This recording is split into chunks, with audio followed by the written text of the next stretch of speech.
Yang Berhormat Datuk Seri to do the honours.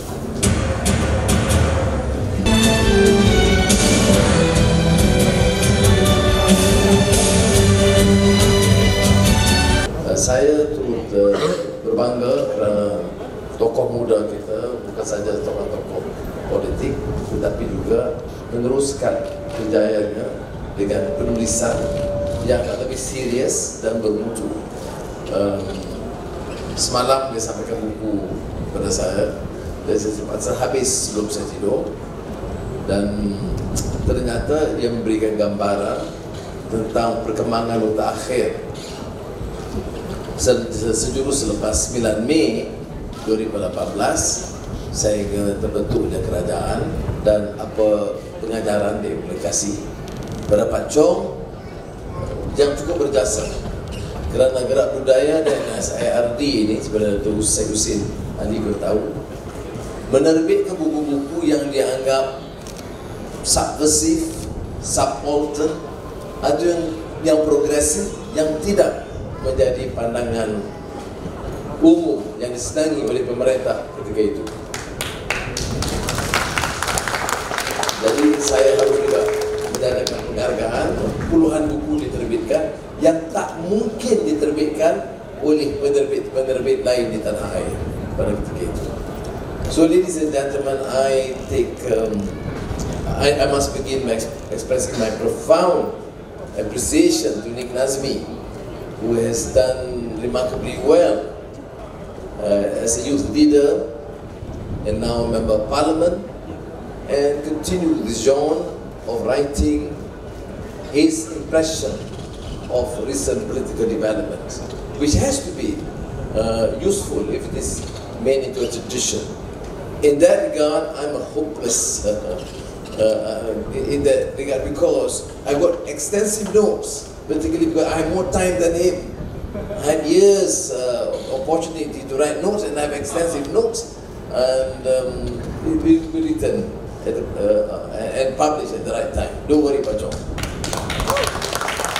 But I think Nik Nazmi's account is important because it is not an account that is known to many people. What you know is what is in place, announced in the public domain. But what he wrote, of course from his point of view, is the intricacies, the various even explosive sessions within the Pakatan Rakyat earlier, Pakatan Harapan, before we could achieve this understanding.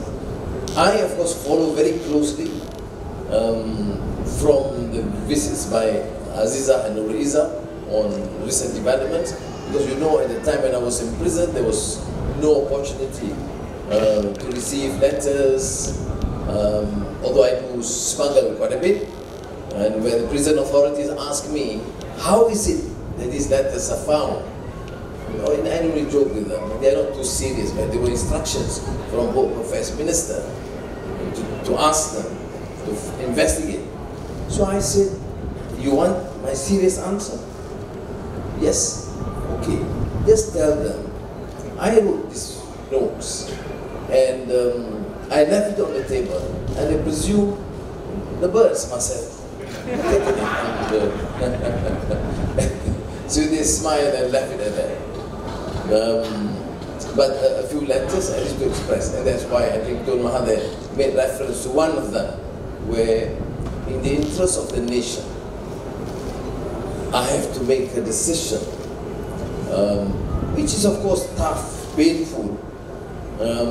It is easy for observers to say forgiveness and compassion is a virtue, but when you have to undergo these trials and tribulations, insults and humiliations, it is of course a very, very tough and painful decision to make. But finally I ask myself, it is not about Anwar or his family, it's about this nation. And the nation, the interest of the nation supersedes the interest and the sufferings of individuals. After all, much that I suffered all these years, many others have suffered. I'm now a member of parliament in Port Dickson, and I realize that abject poverty, grinding poverty, is still a major problem for us to resolve. Now, in the interest of these people, number one. Number two, you find this racism not necessarily on the rise, but it's also a latent force to be exploited. And we will have to have enough courage and conviction to deal with this. And of course, the rising tide of Islam, which to me is seen to be in a positive light, but can be and has been exploited in the name of Islam, but in fact it is religious bigotry. And considering all these issues, the rampant and endemic corruption, the failure of institutions, and the muted elites, the professors, the academicians, the top professionals, who have failed, abdicate their moral responsibility to speak up and defend what is right. And worse, to my mind, is their complicity in the crime. When you go through the series of investigations, you realize the number of professionals who are in fact criminals, political elites, civil servants, because of the failure of institutions.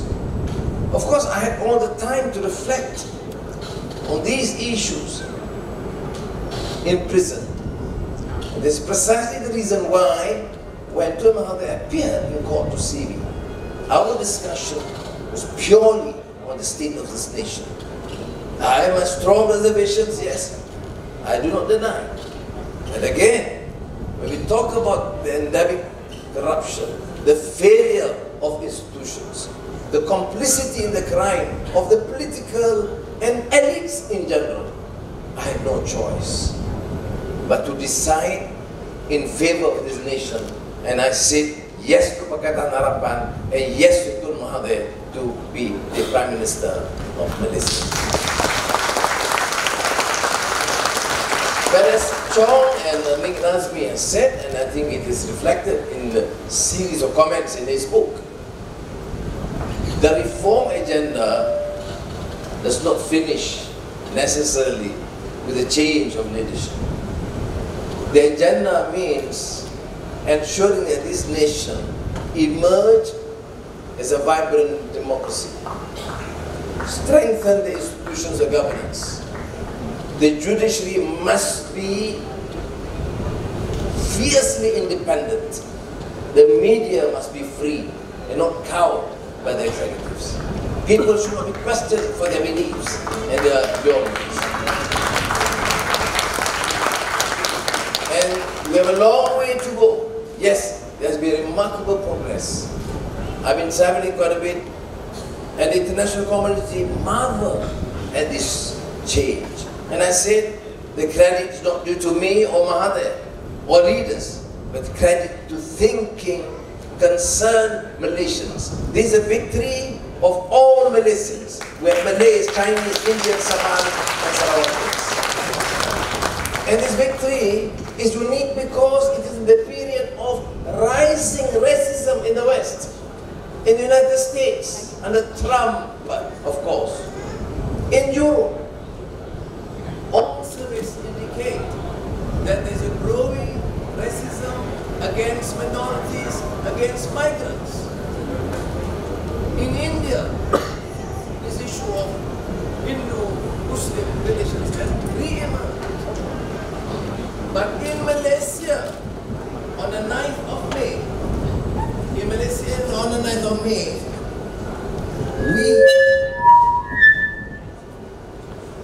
Malaysians generally embark on this journey to rid this country of corruption, of racism, of religious bigotry, and stand as one strong, united Malaysian nation. I remain optimistic. Yes, you'll have problems like the Hindu temple. I said from time to time, but I trust in the wisdom of the majority of Malaysians.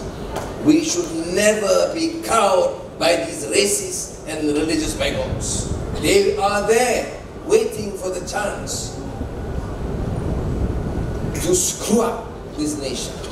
But I believe that if we remain steadfast in our conviction, true to our promise of reform, justice for all, dismantle obsolete racist policies, but never ignore the plight of the poor and the marginalized.